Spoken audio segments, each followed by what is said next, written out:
Emmanuel Abajiri has joined me with the business news. Good evening to you, Emmanuel. Good evening, Izzy. That's quite some pathetic news there. Yep, 5 people dead just like that. And it's unfortunate, yeah.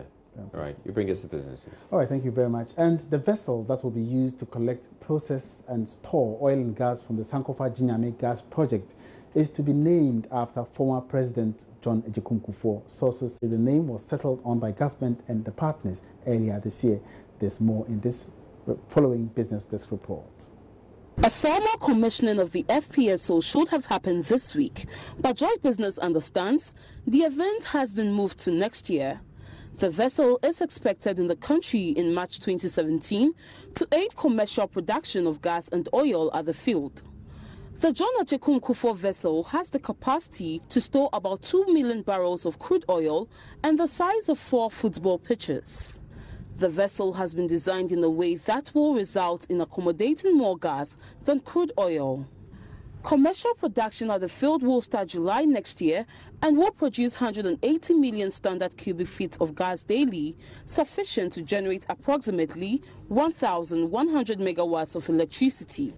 First gas is expected in February 2018, in addition to 30,000 barrels of oil daily to be produced from August 2017. The almost $8 billion project is jointly owned by ENI, Vitol and GNPC. All right, so we're still on the FPSO, and the Ghana partners of the Jubilee field are,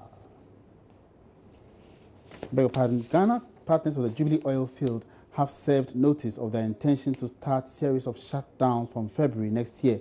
The move, sources say, is part of a broader plan to work on the challenges with the Jubilee field FPSO and also connect pipes from the 10 field to the gas infrastructure project at Abuaze. But could this result in some serious power crisis? George Uafe tells us more. The first shutdown on the Jubilee FPSO would happen in February 2017. However, this will last for about 15 days, followed by another one that would happen in the whole of March. Joy Business is learning the first shutdown is basically to help connect pipes from the Chinebwa Inyara and Tome oil fields through the Jubilee FPSO to the Ghana Gas Infrastructure Project at Atuabo. Joy Business understands the partners are carrying out this shutdown because it is not safe to still work on the Jubilee FPSO whilst it lays these pipes. However, sources close to the power generator say there are measures in place to ensure that it does not result in any serious power crisis in the country. Some of the measures include returning to crude oil to power the generators or turn to neighboring Ivory Coast for some power supply. But if this is a short-term measure, then there should be a long-term plan to deal with other shutdowns that would happen during the period to ensure that it doesn't cripple the entire power sector. But Joy Business understands there are plans to fall on the John Evans Atamel's FPSO for natural gas for their trouble plans, while the partners work to fix all the problems with the Jubilee FPSO. Oil and gas production Standard Chartered Bank last Monday announced the appointment of Kweku Beduado as CEO of the Southern African region, comprising Mauritius, Botswana, Zimbabwe, Zambia, Angola, and South Africa. Mr. Beduado has worked for Standard Chartered Group for over 16 years, 6 of which was as CEO for Ghana. Following the announcement, speculations have been rife that Mr. Beduado's exit could pose serious challenges to Standard Chartered Bank in Ghana. However, in an interview with Joy Business, Mr. Beduado assured the bank's operations will not be affected in any way. Every country has its own challenge. Directionally, yes, we have certain agenda and strategic objectives, but obviously every country would have its level of development or opportunities and risks. So, but it all ties together under my leadership. I don't see it necessarily as an additive process, and here's why. Within the Africa Middle East region, Ghana, Nigeria, and Kenya are major markets, okay? And so what it requires to run a complex market like Ghana is what you're going to replicate in other markets, okay? And it's not necessarily an additive process. The complexities vary, but it takes a certain skill and knowledge to be able to manage each country with its complexity. So I don't see it necessarily as an additive process. Yes, altogether within that region, Angola, South Africa especially, these are big economies. So if you, Mauritius, so if you add them, yes, it looks bigger than West Africa. But the point is that it's not necessarily additive. You still have to tackle each market with its own peculiarities and idiosyncrasies. You have to manage it, the risk and opportunities that come out of that market. Now, in December 2013, government banned ministries and other agencies from providing Christmas gifts in the form of hampers to their respective clients. The total cost of hampers by government institutions during the Christmas was estimated at around 11 million Ghana cedis. The ban therefore meant no more business boom for players in the entire industry value chain who cashed in on festive occasions such as Christmas. They include basket cane weavers who provide what it takes to manufacture baskets for the hampers. So with the Christmas season here again, Joy Business has been finding out how business is like for them this year. Sheila Tamaklo reports. This is the cucumber market at Agbogloshi, and this is where many basket weavers source their raw material, cane. It's a hot day and the area is busy as usual. We meet up with Andrews Boama, who has been selling cane for years. 2002, na yenya na more edeba na duties no na enye too much. So what I say.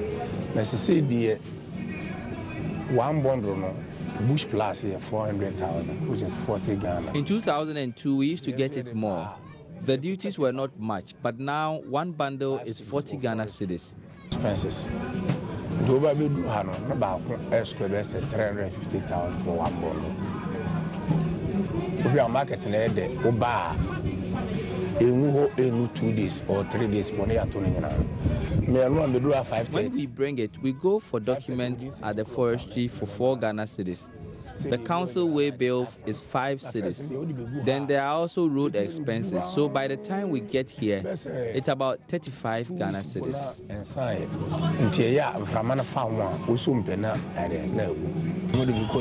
They take some to Niger and Togo when we bring it from the bush to Accra.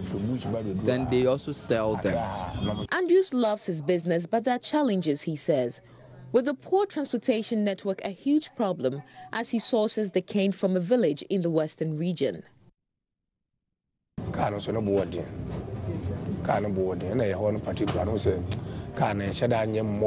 Transport is expensive. There aren't many cars in the area, so the least you pay is 18 million old cedis. 50 bundles, I say 60 bundles. A popular place to find the cane weavers is along the Switchback Road in Accra, near the 37 Military Hospital. They cluster around in small groups of about 5.